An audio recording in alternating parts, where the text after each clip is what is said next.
ဟုတ်ကဲ့မင်္ဂလာပါခင်ဗျာကျွန်တော်နာမည်ကတော့ဦးကျော်စာလို့ခေါ်ပါတယ်ကျွန်တော်ဒီလူရှင်ရာ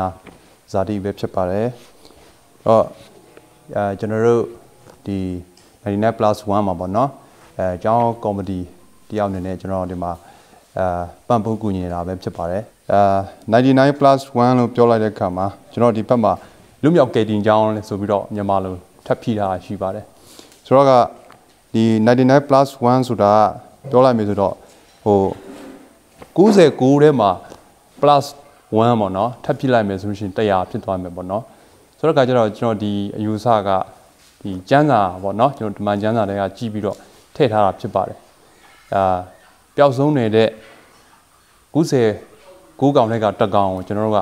ရှာတဲ့ဒီကျမ်းစာတော့လာရအောင်နော်ကျွန်တော်တို့ဒီဥပမာဆောင်ပြီးတော့ဖွင့်ထားတာဖြစ်ပါတယ်ယူထားတာဖြစ်ပါတယ်ဒီမှာကျွန်တော်မူရည်ဆေးဝါးနုထဲမှာကျင်းလည်နေတဲ့နှိမုံးနေတဲ့ကျွန်တော်တို့မူရည်ဆေးဝါးဆွဲလူငယ်တွေလူကြီးတွေလည်းပါပါတယ်ဒီလူတွေကိုကျွန်တော်ကဲတင်ကျွန်တော်တို့ပတ္တနာဓမြကဲတင်လွတ်မြောက်စေဖို့အတွက်ရည်ရွယ်ပြီးတော့99+1လို့မိထားခြင်းဖြစ်ပါတယ်ပေါ့ဟုတ်ကျွန်တော်တို့ဒီ99+1ရေလို့မဖြစ်လာခင်မှာဒီကျွန်တော် data ရဲ့အခြေအနေရပါတော့လူငယ်တွေကတကယ်ကိုဒီမူရည်ဆက်ဝါဖက်ပါသွားတဲ့လူတွေအများကြီးဒီလိုဖြစ်လာတဲ့အခါကျတော့ဒီကျွန်တော်လူချန်မှာရှိတဲ့ရမရဖတွေဘာသာရေးဆိုင်ရာပုဂ္ဂိုလ်တွေကျွန်တော်ဆွေးနွေးတိုင်ပင်ခဲ့ကြရတယ်ပေါ့နော်ဒီပြန်လည်ထူထောင်ရင်းအကြောင်းတစ်ခုတော့ကျွန်တော်လိုအပ်တယ်ဆိုတဲ့ဟာကိုကျွန်တော်2019လောက်ကလေးကကျွန်တော်တို့ကဒါကိုဆွေးနွေးလာခဲ့တယ်အဲ့ဒီချိန်မှာကျွန်တော်တို့ဒီဆရာကြီးဒေါက်တာဂျေရမိုင်ယာဆိုတာကျွန်တော်ဒီဇာတိပေါ့နော်လူရှင်ရဇာတိဒေါက်တာပွဲရပြီးတော့သူကရန်ကုန်မှာအမှုတော်ဆောင်နေတဲ့ဆရာတော်တစ်ပါးရှိပါတယ်အဲသူဒီပူတာကိုရွာကိုလာလေတဲ့ခါမှာဒီအကြောင်းလေးတွေကျွန်တော်ရမရဖတွေနဲ့စုပြီးတော့ပြောမိတယ်အဲ့တော့ဟုတ်တယ်သူလည်းဒီအခြေအနေကိုကြည့်တဲ့အခါမှာတကယ့်ကိုလိုအပ်တဲ့အနေအထားဖြစ်နေတဲ့အတွက်ကြောင့်မို့လို့ကျွန်တော်တို့ပဲဒီကျေးရွာကဒီတာဝန်ရှိတဲ့အချို့ရဲ့ပိုင်းကရောကျွန်တော်ဘာသာရေးအဖွဲ့အစည်းပိုင်းကရောပေါင်းပူးပေါင်းပြီးတော့ဒီမီနီယာလေးကိုရှာတာပေါ့နော်မီနီယာကလည်းဒါနမူတန်းရက်ွက်မှာတည်ရှိတာပေါ့အဲ့တော့အရင်ကဒီနေရာတွေဆိုလို့ရှိရင်တော့ဒီပလင်းပေါ့နော်နေရာအင်ချင်မရှိဘူးဒါပေမဲ့တကယ်ဒီနေရာကိုကျွန်တော်တို့ထူထောင်ရင်းအကြောင်းတစ်ခုပြုလုပ်ဖို့အတွက်ဒီကသက်ဆိုင်ရာရက်ွက်လူကြီးတွေကလည်းပဲဒါကိုသူရဲ့တန်ဖိုးအတိုင်းမဟုတ်ဘဲနဲ့เนาะပေးလို့တဲ့တဘောဒီဆရာကြီးပိုင်းကလည်းပဲတတ်နိုင်တယ်မြဖြည့်ဆွက်ပြီးတော့ဒီအကြောင်းကိုဆရာကြီးဒေါက်တာဂျေရမိုင်ယာပဲဥဆောင်ပြီးတော့လှုပ်တန်းပြီးတော့ဒီအကြောင်းကိုလည်းတည်ဆောက်ခဲ့တာဖြစ်ပါတယ်ပေါ့ဟုတ်ကဲ့ကျွန်တော်တို့ target နဲ့ပြောမယ်ဆိုလို့ရှိရင်တော့အခုလောလောဆယ်ကျွန်တော်လုံနိုင်တဲ့အတိုင်းတာဆိုရင်တော့ဒီနီနာပတ်ဝန်းကျင်လောက်ပဲကျွန်တော်တို့သွားနေတဲ့အနေအထားမှာရှိပါတယ်ပေါ့နော်တီထောင်လာခဲ့ရတဲ့2017ဇန်နဝါရီလပိုင်းကပဲဖြစ်တယ်ပေါ့နော်တနစ်လောက်ကြော်တနစ်ကြော်ဖြစ်လာပြီပေါ့နော်အဲ့ကမှကျွန်တော်တို့တင်တန်းကလည်းပဲဒါနတုတ်အခုဒီဆိုနတုတ်ပေါ့နော်6လတစ်ချိန်ကျောင်းလတစ်ချိန်ကျွန်တော်ကျောင်းဆင်းလုပ်ပါတယ်အဲ့ခါကျတော့ဒီမှာရောက်လာတဲ့ကျောင်းသားတွေကြတော့ဒီအနီးနားပုံများပါတယ်လောလောဆယ်ပေါ့နော်အဲ့ကကျွန်တော်ဒီအခြေအနေအထိဆို29ယောက်29ဦးဟိုကျွန်တော်တို့တင်တန်းမှာပူချပေးပြီးဖြစ်ပါတယ်တင်တန်းမှာဘာဒီတင်တယ်လဲဆိုလို့ရှိရင်တော့ကျွန်တော်တို့ကအဓိကဒီစစ်ပိုင်းဆိုင်ရာဝิญဉ်ပိုင်းဆိုင်ရာเนาะဒီတမန်ကျမ်းစာကိုအခြေခံပြီးတော့ကျွန်တော်တို့ဒီပံ့ပိုးမှုတွေပေးပါတယ်ပေါ့เนาะဒီမင်းဖြတ်စကန်တွေတော့အများကြီးရှိပါတယ်ပေါ့เนาะဒါပေမဲ့ကျွန်တော်တို့ရဲ့အဓိကဥတီချက်ကတော့ဒီစစ်ပိုင်းဆိုင်ရာဒီရုပ်ပိုင်းဆိုင်ရာဖြစ်ဝิญဉ်ပိုင်းဆိုင်ရာဖြစ်တမန်ကျမ်းစာထဲမှာရှိတဲ့တမန်ကျမ်းစာမှာထဲမှာပေါ်ပြထားတဲ့အခြေခံအချက်တွေကိုကျွန်တော်ကအခြေခံပြီးတော့ဒီจิตဆိုင်တော့ပြောင်းလဲဖို့အတွက်သူတို့မှာဆွေးကပ်နေတဲ့ဒီအကျင့်တွေပေါ့နော်ဒါတွေကိုပြောင်းလဲဖို့အတွက်ကျွန်တော်တို့ကရည်ရွယ်ပါတယ်ပေါ့နော်ဟုတ်ကဲ့ဒီကြီးကြပ်ရေးပိုင်းပေါ့နော်ကျွန်တော်တို့စီမံကြီးကြပ်ရေးပိုင်းလို့ခေါ်ပါတယ်အဲ့ဒီထက်မှာဒီရွာဒီကျေးရွာကလူကြီးတွေရမရဖတ်တီထက်ကကျွန်တော်ရွေးချယ်ပြီးတော့ဖွဲ့စည်းထားပါတယ်အဓိကဒီကျောင်းမှာကြတော့ကျောင်းကြီးကြပ်ရေးဆိုပြီးတော့ရှိပါတယ်ဒီအနိကပ်ပေါ့နော်ကျွန်တော်တို့ကကြတော့ဒီကျောင်းမှာအဆောင်မှာ ဒီကျောင်းသားတွေနဲ့အတူတူစားပြီးတော့သူတို့ကအနိကကြီးစုဆောက်ရှောက်ပါတယ်နောက်တစ်ခါကျွန်တော်ဒီကျေးရွာမှာရှိတဲ့လူကြီးတွေနောက်တစ်ခါကျွန်တော်ဆရာကြီးဂျရမာယာကျွန်တော်တို့ကြတော့ဒီလိုအပ်တာလေးတွေတော့နော်ဖြစ်ဆွက်ပြီးတော့သူတို့နဲ့ပူးပေါင်းဆောင်ရွက်ပါတယ်ပေါ့ဟုတ်ကဲ့စင်ကောင်မှုကြတော့ကျွန်တော်တို့ဒီတန်လန်ထူထောင်ရဲလုပ်တဲ့နေရာမှာကျွန်တော်တကယ်စင်ကောင်မှုအကြီးဆုံးရှိတဲ့အရာပဲဖြစ်တယ်လို့ကျွန်တော်ကအဲ့လိုပဲယူဆတယ်။ဘာလဲဆိုတော့လူတွေကိုတကယ်ယောဂတစ်ခုလို့ပေါ့နော်ဆွေးကပ်နေတဲ့ဒီဟာကိုပြောင်းလဲဖို့လုပ်တဲ့နေရာမှာတော်တော်လေးကိုစင်ကောင်မှုရှိပါတယ်။ပြောရမယ်ဆိုသူတို့ရဲ့သူတို့ကိုထိန်းသိမ်းတဲ့ဘိုင်းပေါ့နော်ထင်းဆောက်ရှောက်တဲ့ပံ့ပိုးတဲ့အပိုင်းမှာလဲကျွန်တော်တို့ဤပညာတွေနောက်တစ်ခါဒီစိတ်ပိုင်းဆိုင်ရာကုသမှုပိုင်းနော်ဒီအပိုင်းတွေလည်းကျွန်တော်တို့ဤပညာပိုင်းတွေလည်းအများကြီးလူအပ်တာရှိပါတယ်နောက်တစ်ခါဒီကျွန်တော်တို့အကြောင်းကဒီဗန္ဒာရေးပိုင်းပေါ့နော်ဒီအဖွဲ့အစည်းကြီးတွေနဲ့ချစ်ဆက်ပြီးတော့ဆောင်ရွက်တဲ့အကြောင်းမဟုတ်တဲ့အတွက်ကြောင့်မလို့ကုထုပေါ့နော်ဒီလိုပဲကျွန်တော်တို့ဒီမှာလေဒီလေးလုပ်တယ်လေဒီလုပ်ပြီးတော့ထွက်လာတဲ့စံတွေစပားတွေနဲ့ကျွန်တော်တို့ဒီမှာရစ်ခါလုပ်ပြီးတော့သွားနေတဲ့အခါကျတော့ဒီအပိုင်းတွေလည်းကျွန်တော်တို့မှာခက်လေးတွေလည်းရှိပါတယ်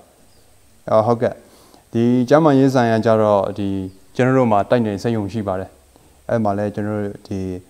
ကျောင်းနဲ့ချစ်ဆက်ပြီးတော့ကျမ်းမာရေးကိစ္စတွေဖြစ်လာလို့ရှိရင်နိကတ်သူတွေကြီးစုဆောက်ရှောက်မှုတွေပေးပါတယ်ပေါ့နော်နောက်တော့ဒီ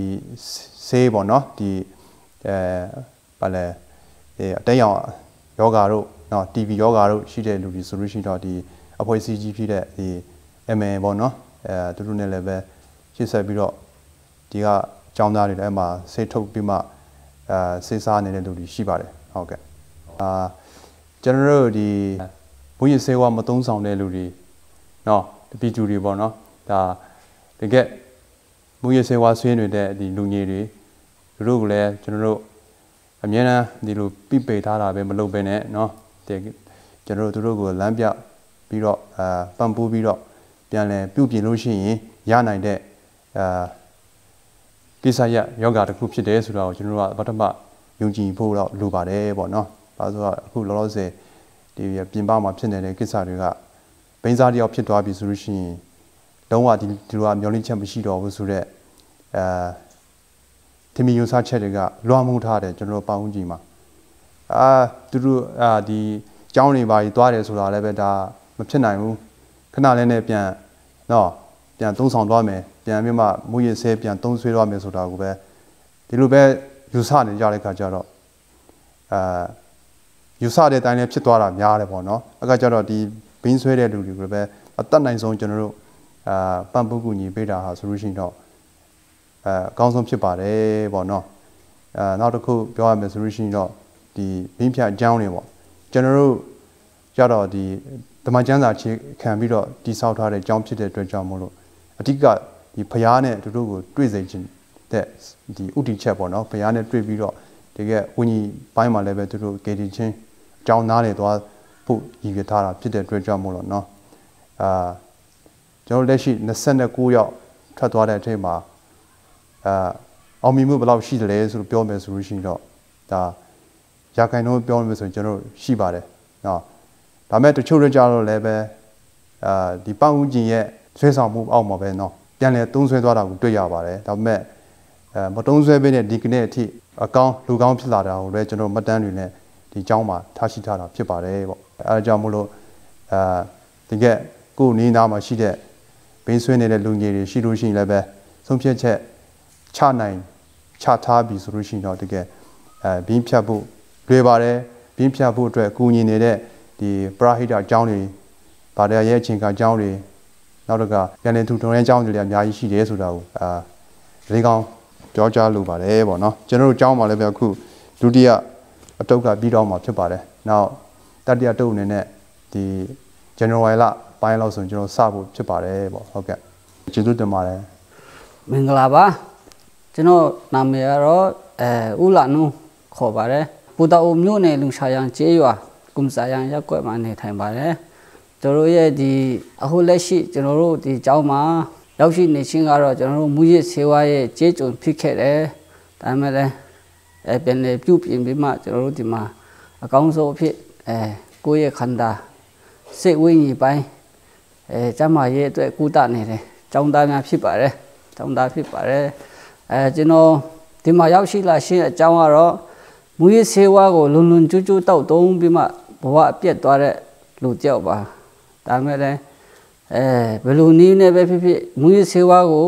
ဖြတ်မယ်နားမယ်အကောင်းဆုံးအဖြစ်ပြန်လေပြုပြင်မယ်ဆိုမှအခုကိုကြိုးစားကြည့်ပါတယ်ရက်ရွာမှာအိမ်မှာနေနဲ့ဒါမဲ့လည်းဘယ်လိုမှမဖြစ်နိုင်ပါဘူးအိမ်မှာနေပြီးမှမူရစ်ဆေးဝါးကိုမဖြတ်နိုင်ဘူး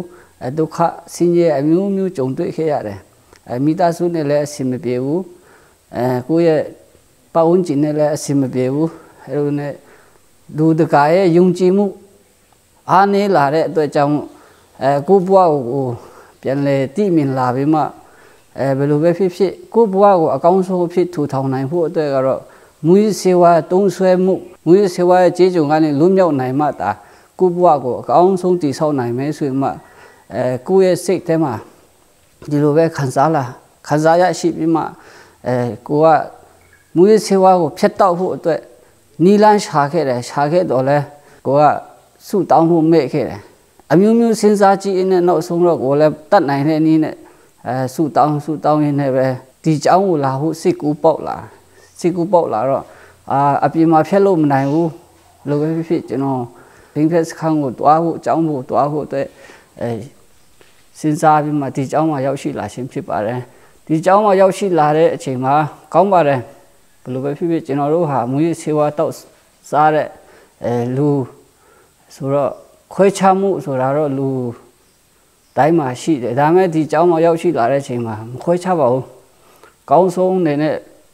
မိတ်ဆက်ပြီးမှကိုယ့်ကိုအကောင်းဆုံးဖြစ်အောင်ပြုထောင်ပေးပြီးမှမူရစ်ဆေးဝါးကိုဖျက်နိုင်ဖို့အတွက်ခွန်အားတွေအများကြီးပေးခဲ့ပါတယ်ဘယ်လိုပဲဖြစ်ဒီเจ้าမှာနေပြီးမှကိုယ့်ရဲ့စိတ်နှလုံးကိုနော်ခန္ဓာကိုပြုပြင်နိုင်တဲ့အတွက်ကြောင့်မို့အများကြီးဖျားခင်ကိုလည်းကျေးဇူးတင်ပါတယ်ကိုကြီးပေးတဲ့ရမြရဖတွေကိုလည်းကျေးဇူးတင်ပါတယ်ပြီးလို့ရှိရင်ကြံရှိနေတဲ့အခု